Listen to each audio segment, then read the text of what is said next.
Welcome back to part 2 from episode 1. This is Michael Seahorn at the Unloaded Podcast, and I'm here with my confidant and counselor, Shannon Morrow. And we'll just do a quick recap of our first episode last week. We kind of went into just a quick overview of how Unloaded came about, who Shannon is, who I am, what this podcast is, and what the podcast is not. So I highly recommend, if you haven't listened to the first episode, to please go back and do that so you can catch up with Shannon and I. Shannon, how you doing today? Great. Yeah, here we are. Here we are, part 2, episode 1. Let's keep it rolling. Let's keep it rolling. So last we were talking about the weight that we carry. And I think it might behoove us to, well, I'm not using that word because that word confuses some people. So it might be good of us to kind of go into, we keep talking about the weight. Well, what the hell is the weight? What the hell does the weight look like? What does the weight feel like? How do we know we're even carrying some weight? How do we know? We are often informed by distress, like, ouch, my back just went out. Oh, I got a blister. Oh, that hurts this, but that's by the time it gets to like, system warning lights. And many of us, most of us, dare I say, are not even as aware of how much weight we are actually carrying. I would agree. And I think that, and this will be important for everybody to hear, is you're going to have your own indicators, right?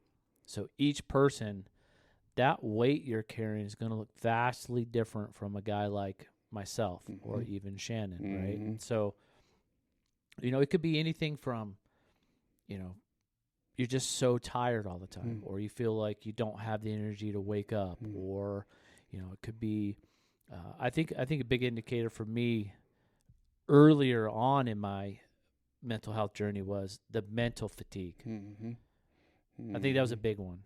Just like I can't listen to a single other person talk right now. That's it. Irritability, lack of motivation, just general edginess, grumpiness, just kind of losing that life's losing its luster a little. The things we used to enjoy, we don't enjoy as much, when things just start, it happens slowly and sometimes even imperceptibly. And, this is why one of the many reasons we're doing this is just kind of start, if we can be a little more aware of our own experience, just kind of check in on our own system, physically, mentally, emotionally, spiritually, and just say, oh wow, man, I've been a little off these last couple weeks. I've been a little short, irritable, just okay, just seeing it again, as Michael addressed earlier, without a lot of judgment or trying to, what's wrong with me or anything, but just graciously noticing, like, oof, I'm going through some stuff here. That's okay, but let's maybe have some awareness around that. Yeah, I think there's never going to be a one fits all, right? So, some people might be more irritable than, let's say, another person that might just be really tired. Or even feeling pretty low moods, depression, sadness.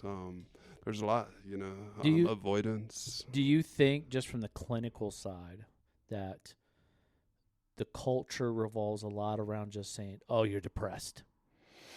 You're just depressed, man. You're depressed. You got depression." That's how it used to be more, maybe a couple decades ago, and some still, Because you hear people throw that around a lot still, right? Yeah, and it's legit, we don't want to discount any, as when you say clinical, I'm just going to. Yeah, you do the verbiage on that. Yeah,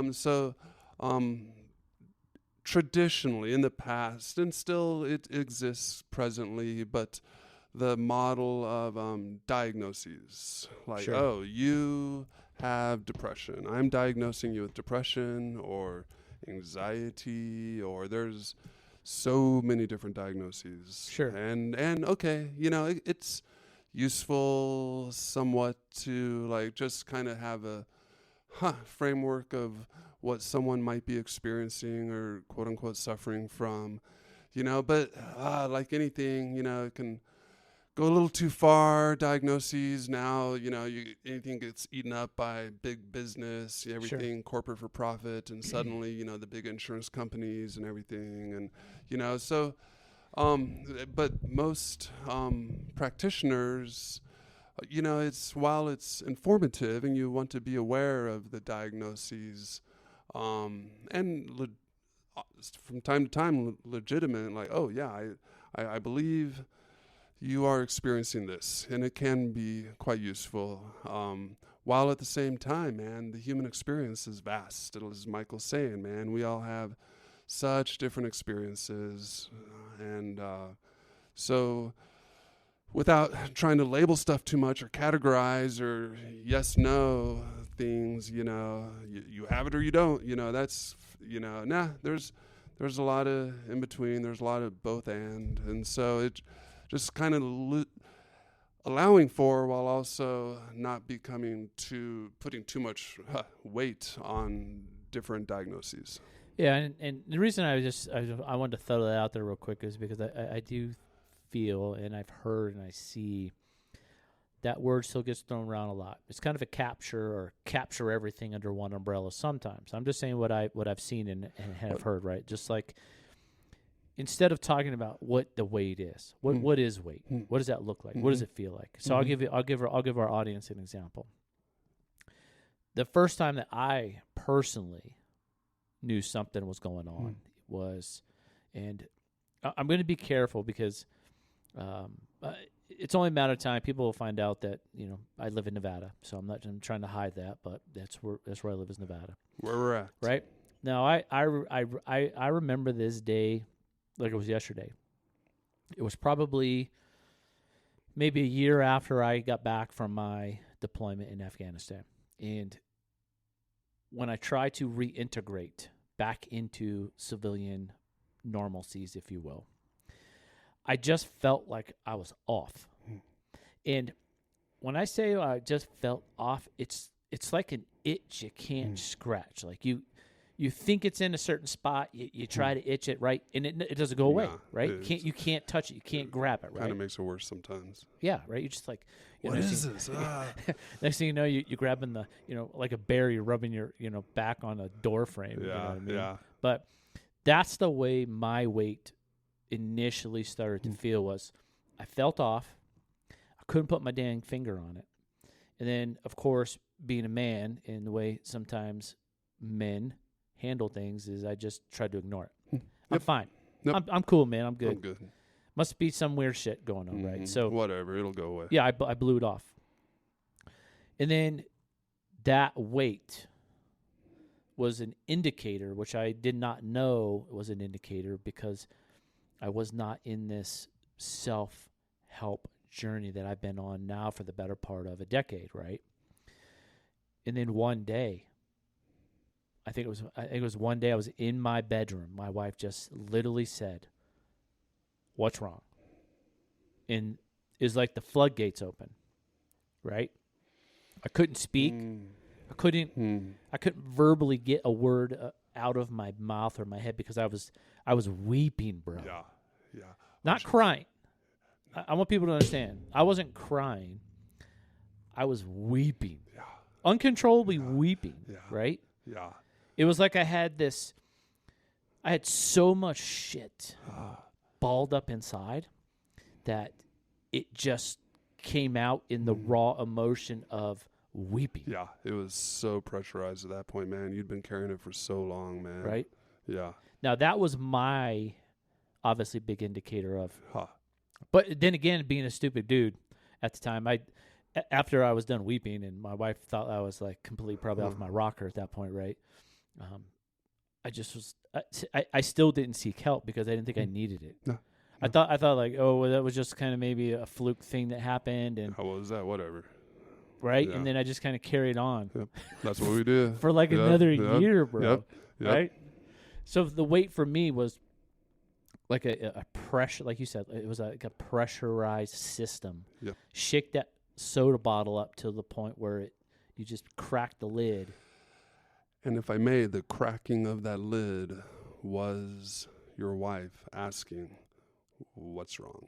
Someone else seeing you. Yes. Someone else noticing. And up until that moment, maybe we often are of the illusion that I'm good, I'm tough enough. Don't let anybody know. Just keep toughening out, just keep pushing through, and that our distress is mostly internal and not seen. We don't want others to see it.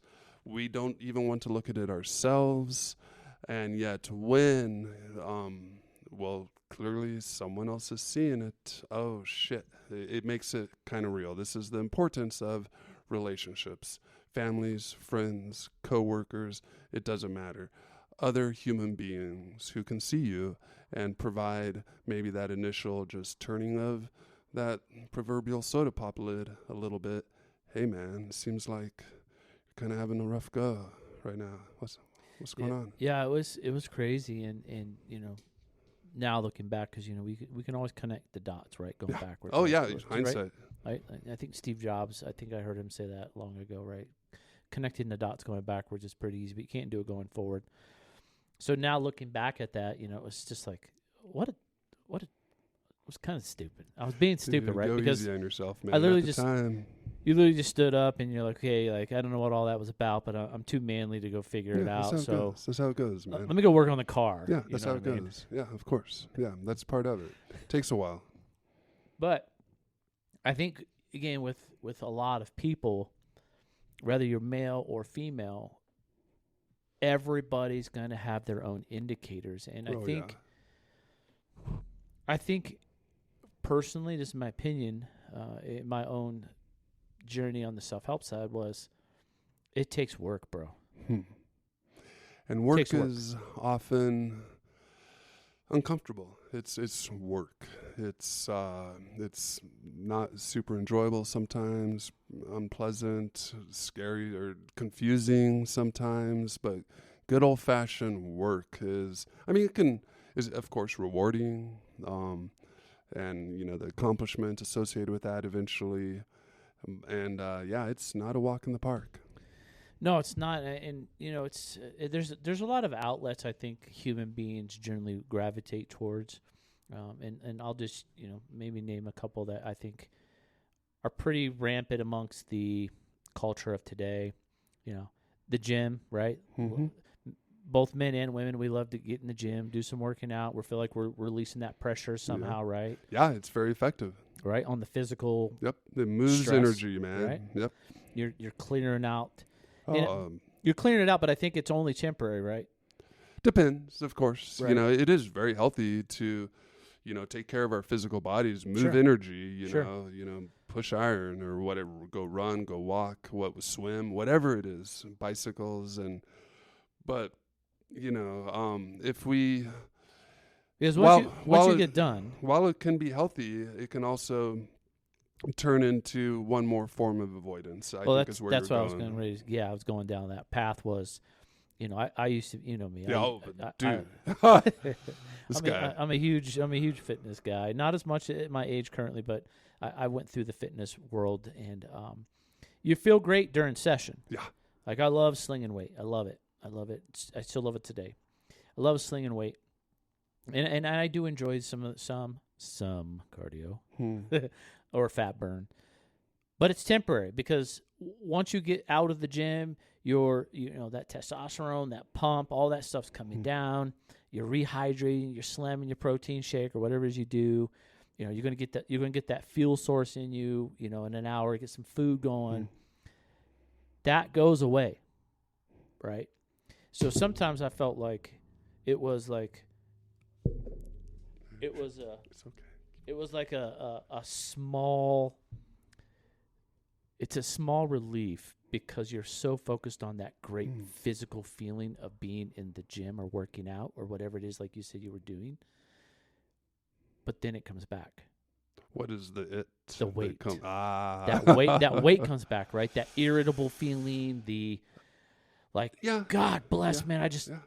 I need to get to the gym. Yeah, because I was there. That's why we a regular practice, whatever it is, whether in the gym or any kind of physical exercise. But this can go, well, so far beyond, I mean, many people, it serves them to, just have their morning practice, whatever that looks like, breathing exercises, meditation, yoga, it doesn't matter, stretching, journaling, music, art, interacting with others, coffee with friends, anything, everything's energy, and anything that's moving that energy. But to your point, like if we are under too much weight, well, too much, that's very subjective. We'll get into all that more later maybe. But if what we are carrying outweighs the amount that we can keep that energy moving, relieve it, deal with it, to stay in a healthy, sustainable place. But then, I mean, if we're healthy and sustainable, we're doing all right. But when we start to tank, when we start to feel much lower in mood or stress and anxiety, a lot of pressure, or start getting kind of just getting mean, getting irritable and grouchy and kind of taking it out on often loved ones, those who are closest to us. That's, again, those check engine lights. Like, yeah, even though I'm hitting the gym every day, even though I'm, kind of trying to take care of myself, that's, I don't know if that's enough.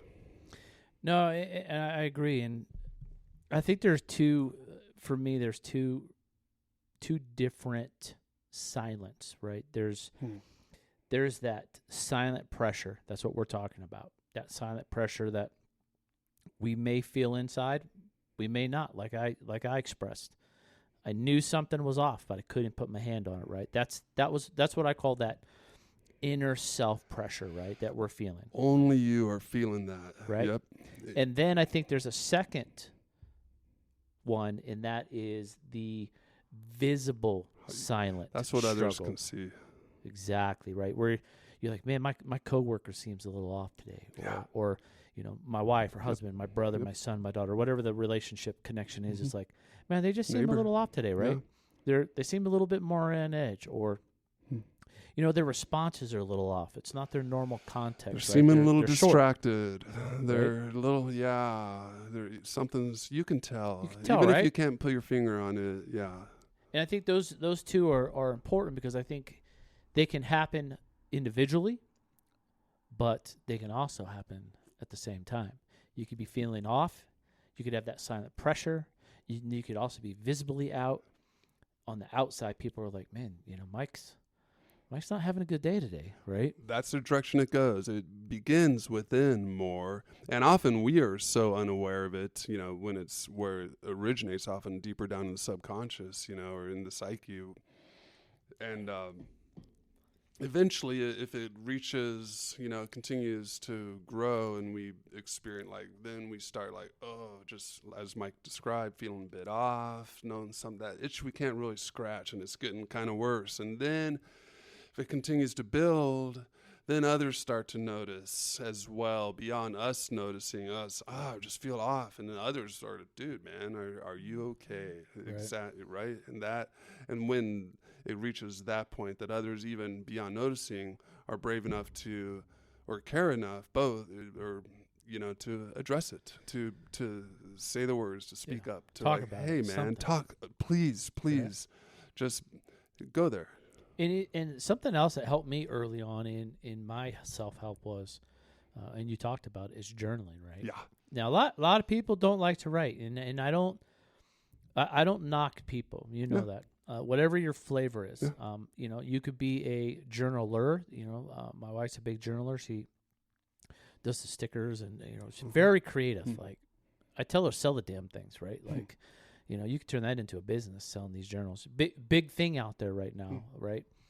So you don't have to be just a writer or a journaler. You could be a creative artist. You could do it through lyrics. A lot of guys use, or people, sorry, not guys, but guys and gals, they do it through music. They do it through lyrics, right? Or you can just type it out. If you like to type and you can't read your own handwriting, maybe you want to type it out. But if you don't feel comfortable talking to somebody, right out of the gate. That's okay. Yeah. Right? Yeah. That's okay. It takes some time to get to that point. And so if it can begin with more simple tasks such as journaling, someone very close to me was typing out journaling just with self, and it became so, man, I can't even think of the best descriptor, intense, that he just unplugged his keyboard. He didn't even want it started bringing up so much emotion with him. Yeah. It started bringing out, he got there through journaling, and after he had a few pages, started warming up and stuff, and finally when it really started, those, as you say, floodgates, and started moving out of him, and he was just like freaked him out. Freaked him out. No one can ever read this. No one can ever know this. This is just my own shit. Sorry, I'm trying not to cuss, but this is like, he to where he couldn't contain it, but he just unplugged his keyboard, and he was just rage typing, and it's that same emotional release, just sobbing, just crying, just rage typing on his unplugged keyboard. But that began his journey, as we all have that's just someone close to me. I have mine that I haven't shared. Some haven't, or just are considering, more just like dipping their toe in, what's my journey going to look like? Maybe I should consider beginning a little more self-awareness, acceptance, moving into these things we're addressing. And I think one of the big things too, when we're talking about the weight or the stuff that we're feeling inside, we're not comfortable talking about. Like I said, that's okay, but why? Why don't we talk about that? And I think that's very subjective, right? Because it doesn't matter if you're a male or female. It doesn't matter if you're young or old or everywhere in between. It's very subjective. But people who don't want to talk about it, there's a good reason for it. And you have to honor that. Yeah. And I think that if we go back to what we talked about in episode 1, of the old stigma of the therapeutical arena, if you will, it was like, I'm going to go in there and they're going to ask me about my freaking dad and my mom, and you didn't get enough hugs, you weren't kissed enough, right? And that's where Unloaded really comes in for me personally, is that because I am an internal thinker, and I'm an internal, inward feeling type person, I've got to work through myself. And if I'm not working through in myself, it's very rare that I'm just going to come out and spill the beans per se, right? Because I haven't processed it at any level. It's almost like an infant stage, if you will. You know what I'm saying? Yeah, and there are others, myself included, who, as we also mentioned in the first episode, that we process things more externally. We feel, we get hit by a wave of emotion. Instantly, everyone in the room knows, the whole wearing our emotions on our sleeve a little bit. We can't help it. It's just more visible. And there's a lot of in between in there, but just honoring everyone, how different this is for every single person. Find your way, what works for you. There's no right and wrong, really. You will know when it's working for you, when it's right for you. Just trust yourself, honor your experience, and, just gently and courageously kind of maybe start exploring a bit. Yeah. When you talk about journaling, it's very, I'm a big journaler. Shannon knows that. That wasn't an easy road for me, personally. It started out a little rough. I didn't know what to write. You feel like a retard. I don't know if you're supposed to say it anymore, but you feel a little dumb that you're just sitting in front of a book, a binder, whatever the case may be, and you're like, the hell do I write, man? Like, you know what I mean? It's perfectly acceptable to say retard, like fire retardant. It slows things. I'm just trying when we're slow at things, we're just like naturally like fire retardant. Just that's all that's meant by that descriptor, right? I'm retarded at many things. I'm very slow. I saw a shirt that somebody put out. I was like, bring back the word.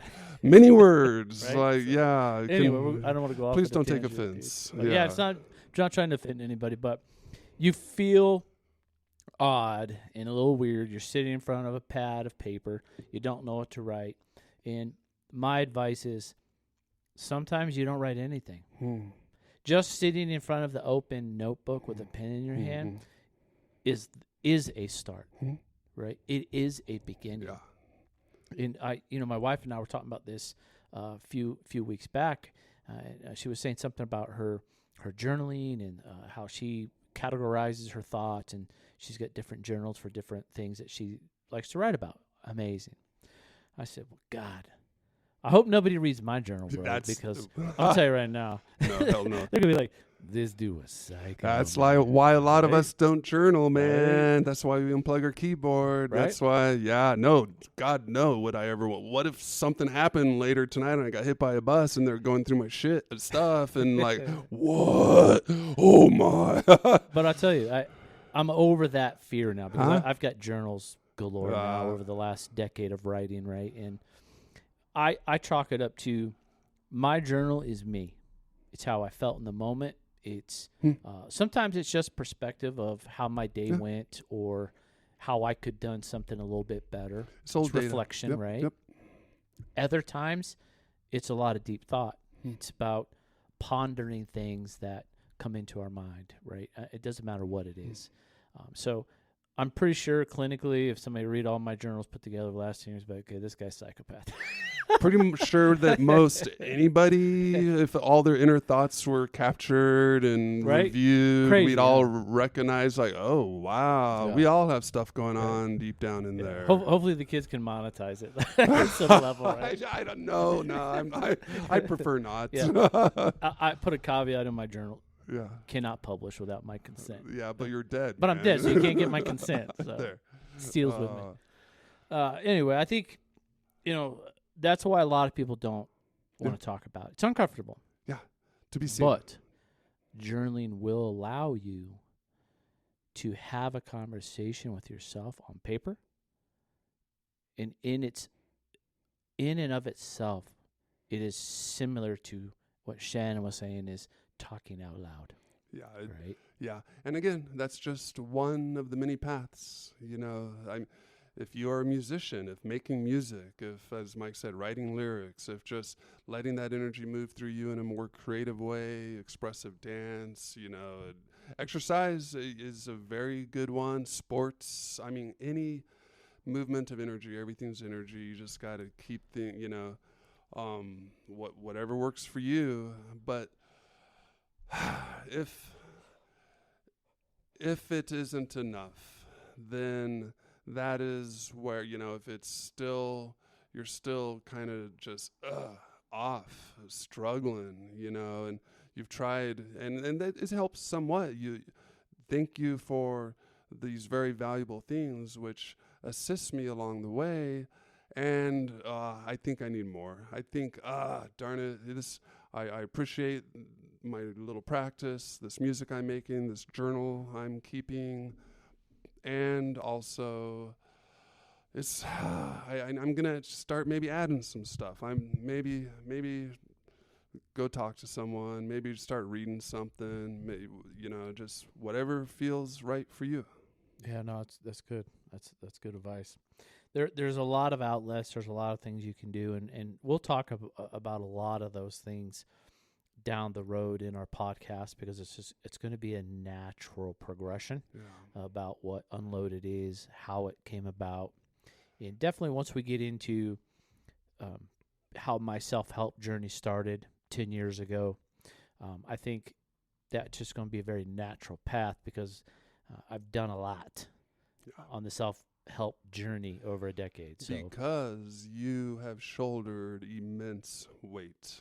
And this is kind of brings us back to, all these things that can be very useful and helpful. And what we, are encouraging here are to really address that weight that it comes in a lot of forms. Gets very heavy. Yep. And what are those forms? Yeah, which we're going to talk a lot about. We're going to get really we're going to really deep dive into that weight, obviously, because it is literally on our art and it's the title of the show, right? So we're definitely going to talk a lot about the weight, how to start unpacking it, how to recognize when it's filling up. And I'll leave with this is I once was told by a very wise person that he equated our internal being as a safe. And he says, we're infamous for putting things in the safe and we shut the door. And we put more in the safe, you shut the door. Rinse and repeat every day, all day. He says, but at some point that safe becomes full, max capacity. And when we have these little bursts, whether it's weeping or crying or rage or anger or whatever it may be, that's the safe leaking. It's seeping out of the safe because it can't contain anymore, right? So you get those bleeps, you know what I mean? Yep. At capacity, man, and then we overflow. Then, or the soda pop analogy you used earlier. Yep, that's what we're talking about. And if I would like to conclude also with we're talking about the weight, and also thank goodness for the weight. We wouldn't not want it. These things that we choose to carry in our lives are important to us. We want a backpack. We want things in our backpack. We want our safe. We want to be able to store some things in there. Like, let's allow for and even honor these things that can be tiring, these great responsibilities we carry. We often choose those or are chosen for those, and it's like, good. This is what we want. This is what we do. This is what we're good at often. And it's just when it becomes out of balance, when it becomes too much or just even too long. You got a heavy rucksack on. You've been hiking for miles. You start to get pretty fatigued. You could use a little break. But sometimes, no, I'm just keep soldiering on for a few more miles. Yeah, you can do that. Go for it, man. And that's going to start hurting a little bit more. And what do you think about, it's kind of a nice place by the river here. You want to just sit down for a few minutes, take a load off, get a drink out of the water bottle, just a little rest, a little break. And then we'll put the pack back on. We'll keep hiking. Might adjust some things in the pack, maybe take out a thing or two that we might not want as much anymore. But thank you for the weight. Thank you for the responsibility and some of these stressors in our lives, some of this pressure we experience. Let's not say that any of this stuff is like a negative thing that we're trying to get rid of. Let's be able to carry it. Let's be able to manage it in ways that are healthy and sustainable. Yeah, no, it's a very good point. It's very valid that the entire Unloaded podcast is about unloading. Yeah. It's not getting rid of, right? It's not deleting in a way, right? If you look at our artwork, right? If you guys go out and look at the artwork for the podcast, you're going to see a guy or a person or an entity. I just hate that I have to be so inclusive these days, but I'll try to do my best on that. If I say man or woman, don't take it personal, human, okay? We're just human beings trying to figure this crazy life out, right? But if you look at the artwork, you'll see a person that is kneeling down. There's a rather large pack on the ground behind him, and there's some red lines that are shooting out from the bottom of it, right? That is a symbolic idea that you just need to set it down, like Shannon said, whether it's by a river, in the ocean, on the ocean, the bottom of the ocean, on the top of a mountain. Just set it down for a minute. Yeah. And let's talk about it. Let's just look right? at it. Let's just kind of, open the backpack. Maybe open it up, move some things around. Hey, man, Shannon, can you look at my rucksack and tell me if, do I need all this crap? Whoa, right? What's this big old nasty thing right? down here? Oh, you've been, whoa, what do you use this for? Bro, it's June in Arizona in the middle of the desert. You don't need a poncho. It's not going to rain. Right? You're worried about getting cold still? Right. What do you got winter weather clothes in here, right? So I think it's a good symbol, if you will, that we're not trying to tell you all that you're not going to go through life without any weight. What we're trying to say on the Unloaded podcast is, let's talk about the weight. Let's talk about some things that you can do to navigate or deal with that weight in a very healthy manner. Mm-hmm. Because at the end of the day, Shannon is right. You're always going to have some type of a backpack on, or your safe's going to be full. We just want to offer up, you can be a very productive human being if you recognize the weight, and if you need to unload it, let's talk about it. And much more comfortable. 100%. Much more comfortable if it's loaded right, if it's Evenly distributed, right? Yep. It's going to be more comfortable. It's not going to hurt so much. Yeah, exactly. Well, it's hard to believe, but 30 minutes has flown by once again. It goes quick, I know.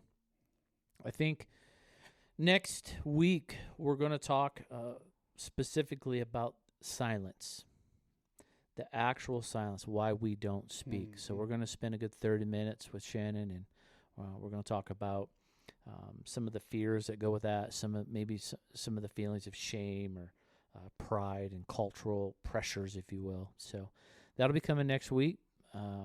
Like always, thank you for listening. Thank you for being with Shannon and I here on Unloaded.